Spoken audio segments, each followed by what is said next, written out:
During the science portion of a typical fourth grade afternoon, my classmates and I drew random animal names out of a hat for a report. Glancing at the name I drew, I said, "What if you've never seen one before?" My teacher turned her soft gaze away from my brown face toward the blackboard, grasped white chalk in her pink hands, and she wrote, "Chameleon." She said, "To protect itself, a chameleon changes the shades of its skin to match its environment." A child's voice from the back of the class said, "Then why is Lee so dark?"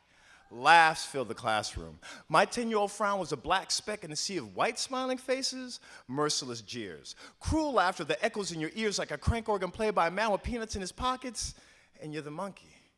I didn't understand the joke, but I felt the punchline at recess. The fists of children, punching, smashing against fragile esteem. Change schools, monkey boy. Change color. So painful purple bruises faded into camouflage. Dark melanin changed into a defense mechanism, hues altered by the melancholy melanin melody of Lee Knight Jr. evolving into a cultural chameleon. Do you hear the song of my skin or just the sorrow of my diction? When I speak, what do I sound like? I'm told I talk white, which is funny because I never knew white was a language. If it is, I would like to learn it. If it is, I would like to learn it. Perhaps some would understand me better and I them. Instead, some say, exceptional, well-spoken, too clear, too eloquent to be black.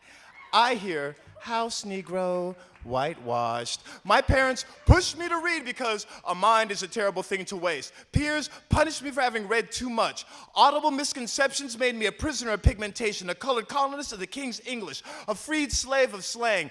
Chameleons change shades, not color, so I use diction to blend in with hues, so my words could blend in. But then to some blacks, I become a carbon copy of Caucasian culture. They say, "Motherfucking Oreo, man, you a sellout." I hear, "You're not black enough, vowels not dark enough, syllables not deep enough to reflect the tone in my skin." Black voice, tongue tied to the pink flesh in the roof of my mouth, held back by lack of proper hue of audible obsidian.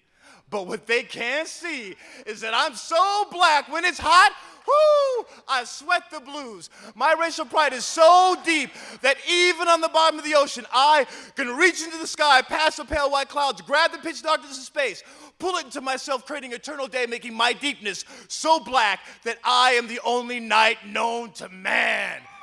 But sound has no color.